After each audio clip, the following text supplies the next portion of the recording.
¿Qué tal, amigos? Bienvenidos a una nueva edición de Conociendo el Derecho Penal.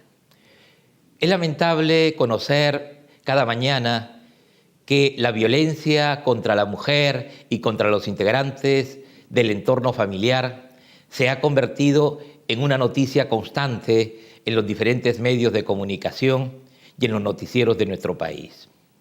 Han habido cambios recientes en la normatividad penal dirigidos a brindar una mayor protección a las potenciales víctimas, para tratar sobre el maltrato, la agresión y las lesiones contra las mujeres e integrantes del grupo familiar.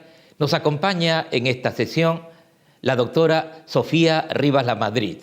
Ella es fiscal provincial adjunta en materia penal, especializada en temas de violencia de género.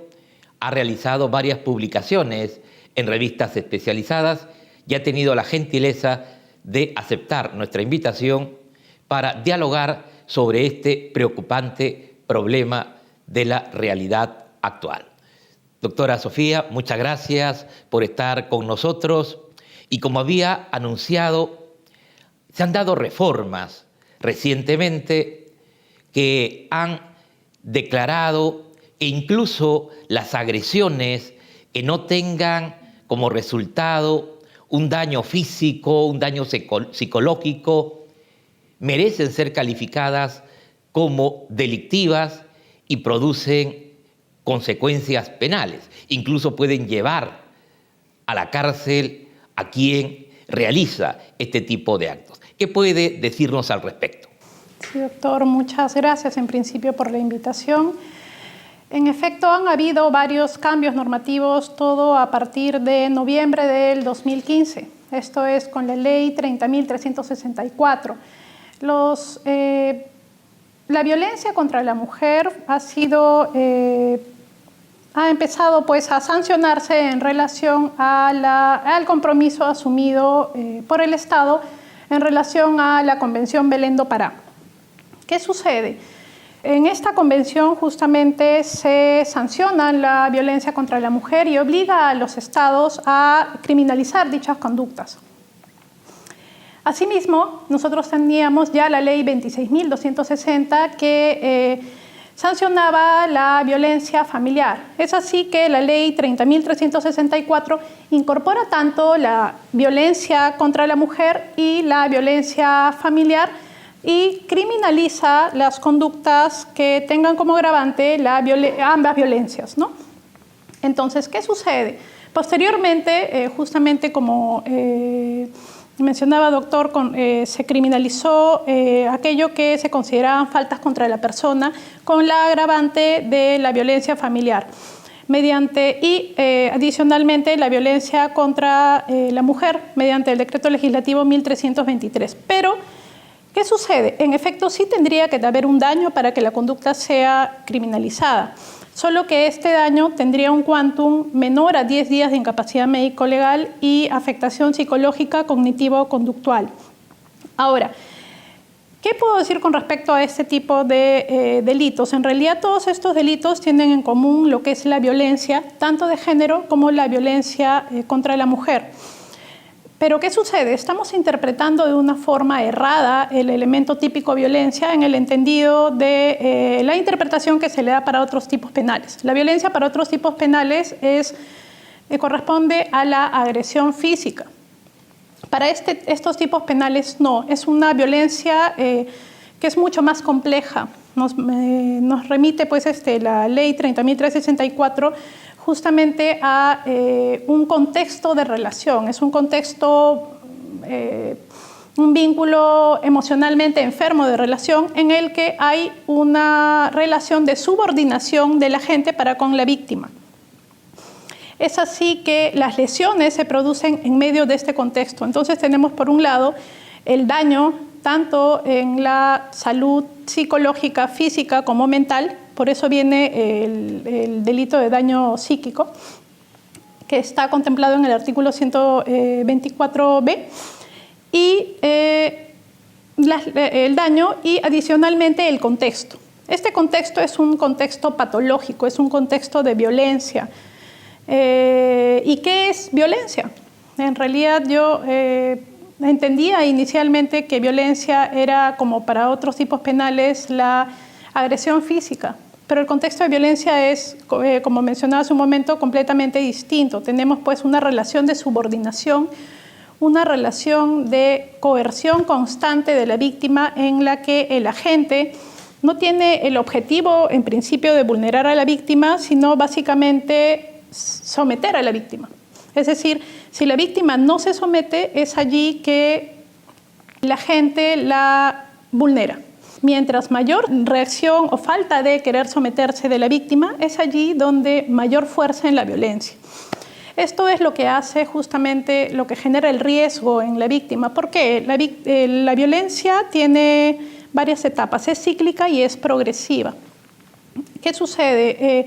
Se da en un inicio la acumulación de tensión, luego viene la explosión de tensión y luego viene el arrepentimiento, ¿no? Entonces, surge esta suerte de vínculo patológico de forma permanente que es increscendo y termina muchas veces ya vulnerando no solamente la salud, sino también la vida. Es por eso que el Estado requiere intervenir identificando cuando la víctima se encuentra en riesgo. ¿Por qué? Pues porque hay ya afectación en la víctima, en principio psicológica y luego va hasta mental, ¿no? Con daño psíquico, e incluso hay un alto número de suicidios justamente por ese tipo de casos.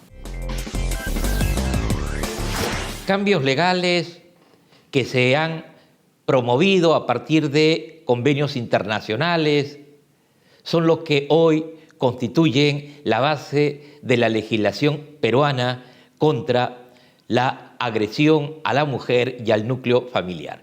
Para conocer la aplicación de este tipo de normas, volveremos con ustedes en unos momentos.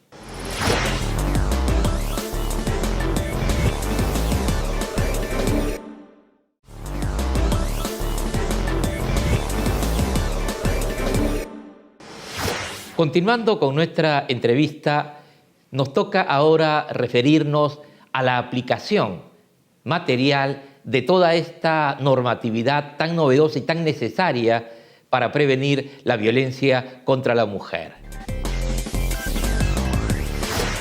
Este cambio que proyecta desde la ley un tratamiento más riguroso, más drástico para quienes violentan mujeres o integrantes del grupo familiar, tiene en la legislación, como había mencionado, cambios recientes.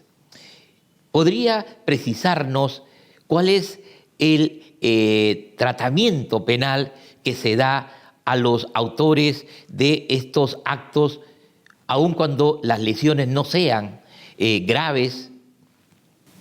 Sí, doctor.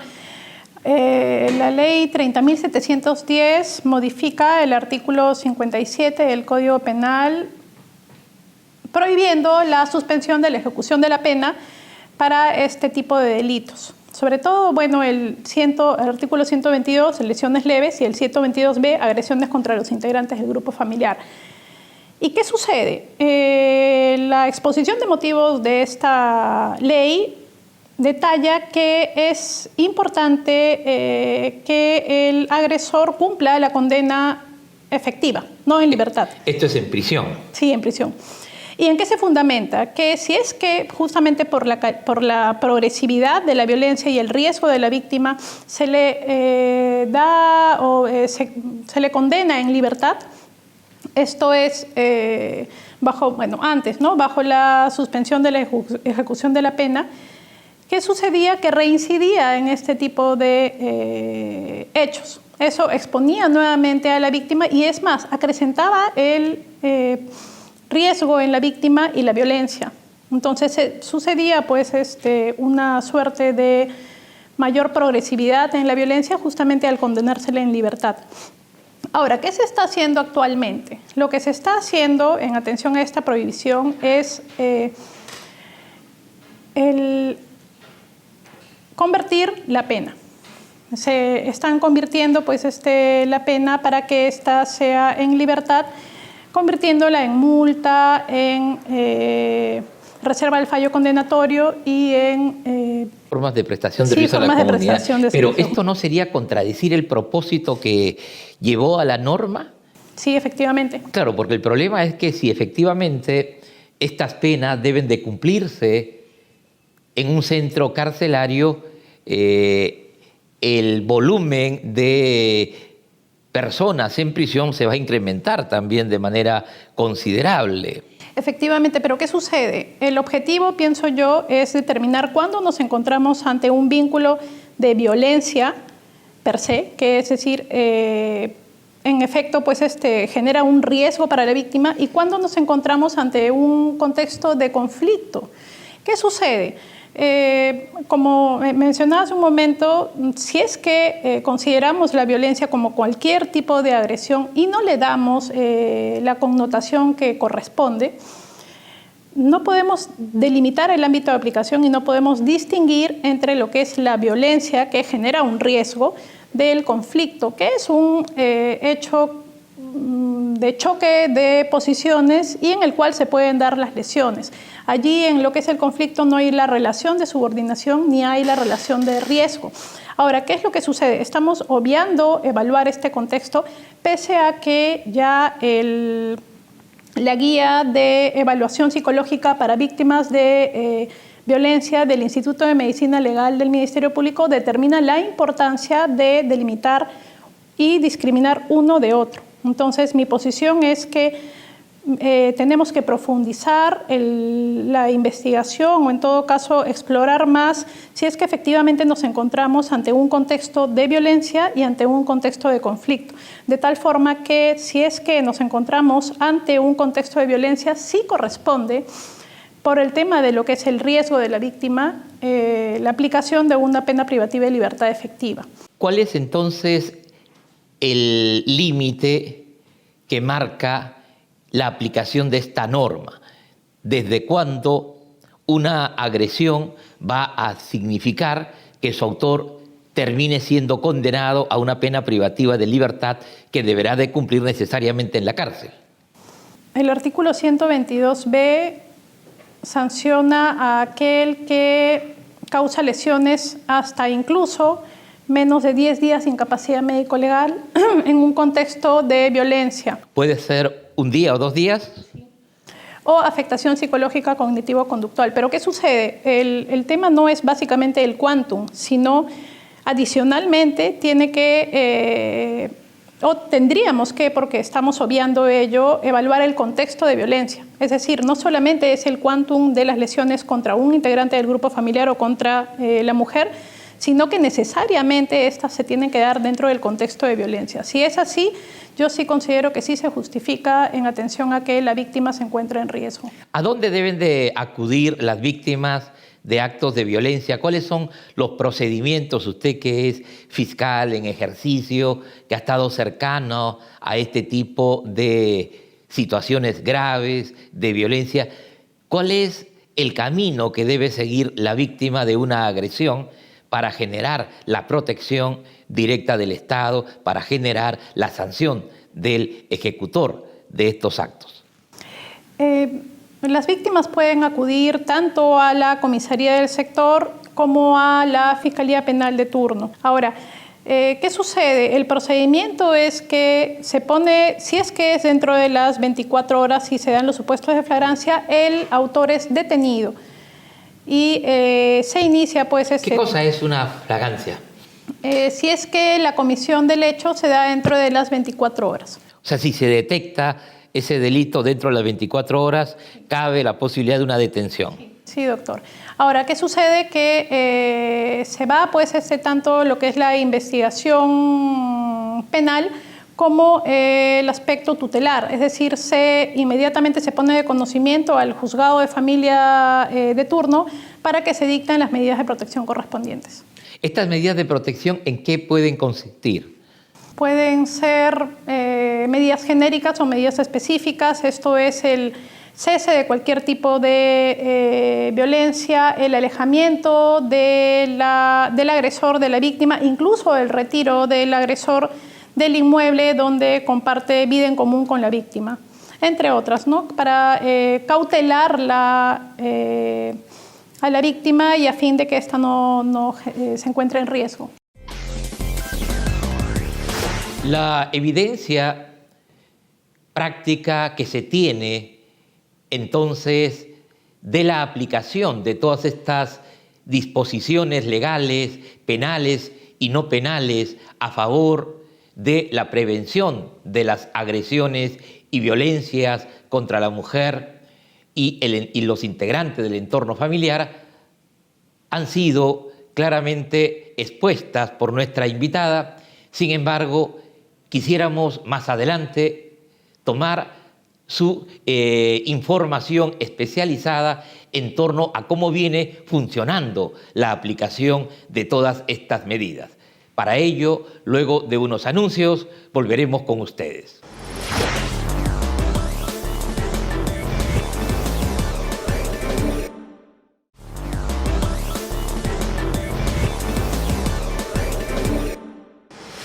Continuando con nuestro programa, esta secuencia la vamos a dedicar a evaluar el rendimiento de todas estas medidas legales de protección que se vienen aplicando en nuestro país.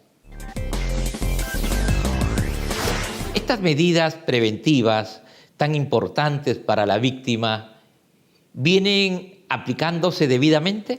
Me refiero a si hay recepción de parte de las autoridades competentes, de la policía, de la fiscalía, de los jueces, que acuden con eficiencia ante la solicitud de ayuda, de intervención, de protección que le piden cuando hay un acto de agresión, de violencia. Sí, doctor, sí.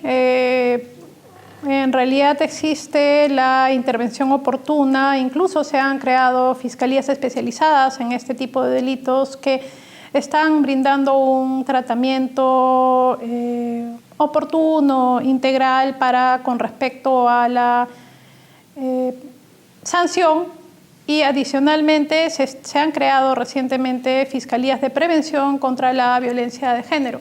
Considero que ello pues va a fortalecer la lucha justamente contra la prevención de este tipo de violencia.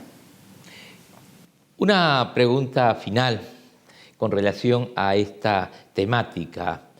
En el caso de los delitos que se denominan de género, las agresiones, el feminicidio, constituyen una herramienta adecuada para la contención de estas conductas. Lamentablemente también escuchamos y vemos en los medios de comunicación que se va incrementando la cifra de víctimas, por lo cual podríamos decir que no ha sido suficiente el desarrollo, llamemos, represivo y duro de la ley frente a los agresores. ¿Qué es lo que deberíamos de complementar? Para mí definitivamente es la oportuna intervención del Estado identificando cuando nos encontramos ante un hecho de violencia. Porque ¿qué sucede? En el entendido de que existe con respecto a la relación de subordinación entre agresor y víctima, una suerte de que mientras más oposición muestre a someterse, existe pues mayor violencia. Si es que empoderamos a las víctimas, ¿qué es lo que sucede? Existe pues el tema de lo que es mayor violencia. Eso es lo que me parece que está generando de alguna forma que haya más hechos más violentos y se intensifique todo lo que es la violencia contra la mujer y violencia familiar. Ahora, ¿qué es lo que considero debe de discriminarse? Delimitar el ámbito de aplicación entre lo que es violencia y conflicto de tal forma que nos quedemos solamente con aquellos casos en los que podamos advertir el riesgo de la víctima y centremos todos nuestros recursos en este tipo de vínculo nocivo. Pues, por lo que hemos podido conocer a lo largo de la entrevista, es una problemática que no solo requiere una respuesta legal o judicial, sino que demanda un esfuerzo mayor del Estado. Hay que construir una cultura de paz, una cultura de igualdad desde la educación, desde los colegios, y creo que ese será uno de los aspectos que nos llevarán a un futuro de menos agresividad entre los peruanos. Mis amigos, gracias nuevamente por acompañarnos. Hasta aquí nuestro programa de hoy. Volveremos con ustedes en una próxima sesión de Conociendo el Derecho Penal, siempre aquí en Justicia TV, el canal de los jueces del Perú.